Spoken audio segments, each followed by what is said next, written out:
তো আচার্যগণ বলে গেছেন, শ্রীকৃষ্ণ চৈতন্য প্রভু জীবে দয়া করি সব পার্শ্বদ স্বীয় ধাম সহ অবতরী।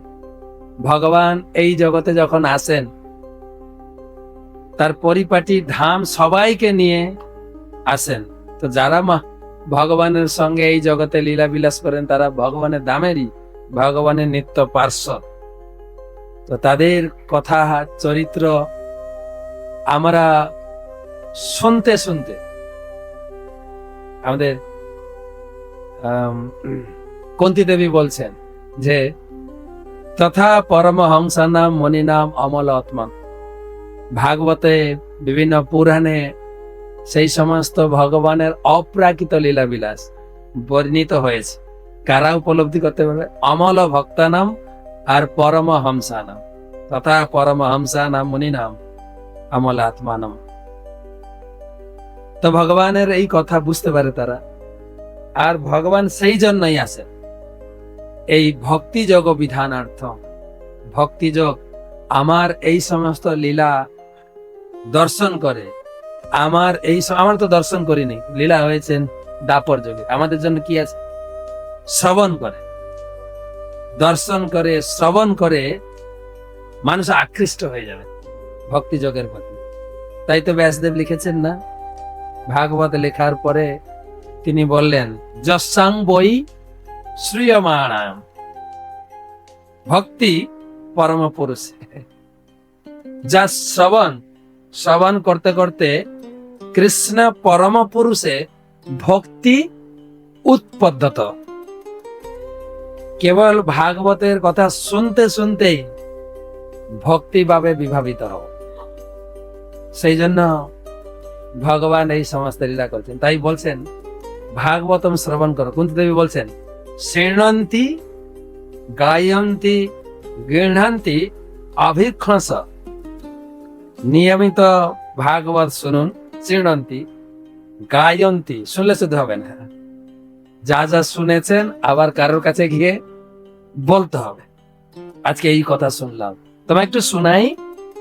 বলে হ্যাঁ, শৃণন্তি। আর গৃহন্তি, শুধু শুনে চলে গেলে হবে না, কিছু কথা আমার জীবনে প্রয়োগ করে। শৃণন্তি গায়ন্তি গৃহন্তি অভিক্ষস স্মরন্তি নন্দন্তি। এবং সেই কথা শুনে সকালে 1 ঘন্টা শুনবো, আর সারাদিন স্মরন্তি নন্দন্তি তবে হিতম জানা তয়েব সাবত অচিরীণতাবকম ভব প্রবাহ পরমম পদাম্বজম। এই ভব সমুদ্র, দুঃখ সমুদ্র, কেবল ভাগবত কথা শুনতে শুনতে পৌঁছে যাব ভগবত ধামে। কুন্তী দেবী বলছে তাই ভগবান এই জগতে এসে লীলা প্রকট করেন। তিনি আসেন এবং তিনি তার পার্শ্বদের নিয়ে আসেন। তিনি আসবেন, সূচনা চলছে, সবাইকে যেতে হবে, কে কোন অভিনয় করবেন, তার সেরকম ড্রেস হবে, কে ছেলে হবে, কে মেয়ে হবে, চিন তো একই, ওই একই ব্যক্তি ছেলে সাজছেন, মেয়ে সাজছেন, তাই তো নাকি? যেরকম আমাদের ইউথ ফোরামে যখন নাটক করে কোনো মেয়ে নেয় না, নাটক করতে গেলে ছেলেদের কি মেয়ে সাজায়, ঠিক আছে? যদি নাটকে কিছু জড়াজড়ি করতে হয়, কাকে জড়াজড়ি করবে? নিজেরাই জড়াজড়ি করবে, বাইরের লোক মনে করবে যে এটা স্বামী স্ত্রী, আসলে না। কিন্তু ঠিক সেরকম ভগবান কৃষ্ণ লীলায় যারা যারা ছিলেন, পুরো টিম এই আমাদের গৌরধামে এখানে বসেছে, এখানে এসেছিলেন পুরো টিম। ভগবান কৃষ্ণ এসেছিলেন ব্রজেন্দ্র নন্দনে যেই সচিসুত হইল, সেই এমন নয় যে কৃষ্ণের অবতার মাপ, সেই বলরাম হইল নিতাই। আর রাধা রানী এলেন গদাধর রূপে, ললিতা এলেন স্বরূপ দামোদর রূপে, বিশাখা এলেন রায় রামানন্দ রূপে। মোটামুটি ওই লীলায় সব মহিলাদের সব পুরুষ সাজিয়ে নিয়েছেন। আমরা পুরুষরা মহিলা সাজিয়ে, হয়ে গেছে উল্টো, মহিলাদেরকে সব পুরুষ সাজিয়ে নিয়েছে মহাপ্রভু এখানে সেম ওই।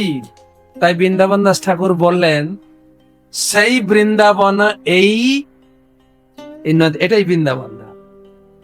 কিন্তু এর আবার প্রাধান্য আবার বেশি। মহারাজ তার বইতে লিখেছেন, রাধারানী বইতে বা নবদ্বীপ পরিক্রমা বইতে, ওই বৃন্দাবন কৃষ্ণ বানিয়েছেন, আর এই বৃন্দাবন রাধা রানী বানিয়েছে।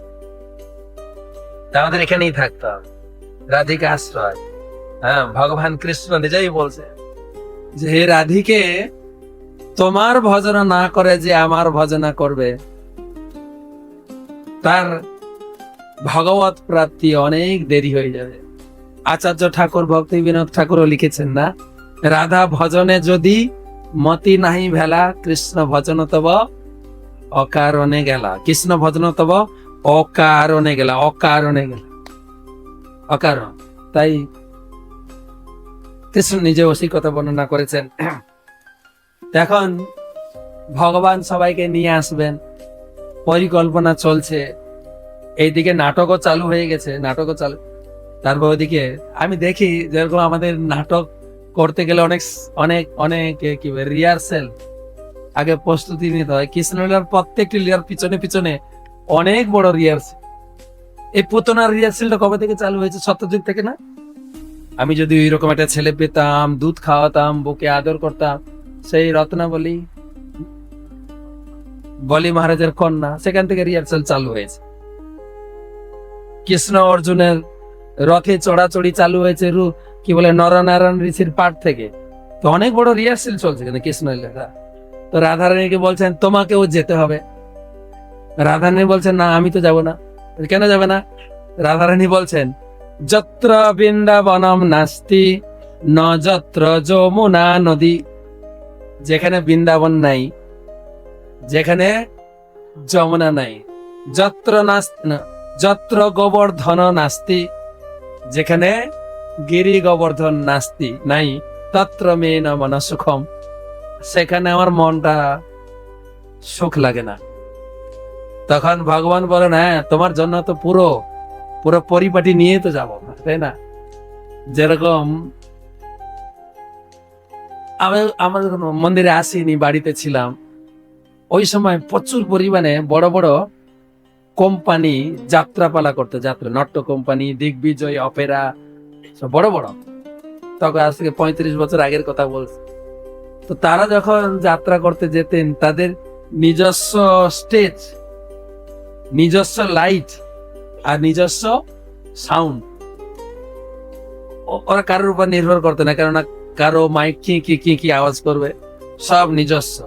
ভগবানও বলছেন তোমাকে নিয়ে যাব মনে নিজস্ব ধামও নিয়ে, নাহলে তুমি কোথায় চলাফেরা করবে? তো কোথায় নাটক করবে? নিজস্ব স্টেজ, একদম স্বপার্ষদ স্বীয় ধাম। ভগবান রাধারানীর সঙ্গে কন্ডিশন করে নিয়েছে।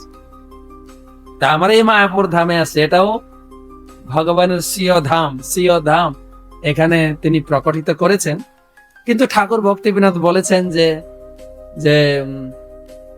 যেহেতু আমরা জড় স্তরে আছি, সেই জন্য এই মায়াপুর দিব্য ধামের উপর একটা মায়ার আবরণ আছে, যার জন্য সেই ধাম দর্শন হয় না। ভজন করতে করতে যখন সেই স্থিতিতে আসবো, আমরা উপলব্ধি করতে পারবো এই ধামের মহিমা। আমাদের জগন্নাথ দাস বাবাজি মহারাজ, তিনি তো এই ধামের বেশি প্রাধান্য দিয়েছেন। ওখানে বসে হরিনাম করছিলেন, হরিনাম করতে কতটা ভাব হয়ে যায়, এখানে থাকবো না, বৃন্দাবনে। বৃন্দাবনে কোনো একটা বিচার টিচার নেই। বলছে মানে এই যে গোপাল ঠাকুর একটু না হয় মাখন চুরি করে খেয়েছে, তা বলে মায়ের এত রাগ? হ্যাঁ, আর ও জানেন ভগবান তাকে পিটালো, তাকে বেঁধে রাখলো, এখানে আমি থাকবো না, মায়াপুর যাবো। সচি মা খুব ভালো, নিমাই কত বদমাশি করেছে, মা কিন্তু একটু শাসন করেনি, চল ওখানে ভজন করবো। এখানে বৃন্দাবনে ছোটখাটো ভুল ত্রুটির বড় বিচার আছে, অপরাধের বিচার আছে। নবদ্বীপ গৌরমণ্ডল ভূমি যেবা জানে চিন্তামণি, তার হয় ব্রজভূমি বাস। আমরা এখান থেকে দৌড়াই বৃন্দাবনে, যাবেন দর্শন করে আসবেন, কিন্তু ভজন হবে এখানে ভজনস্থলী।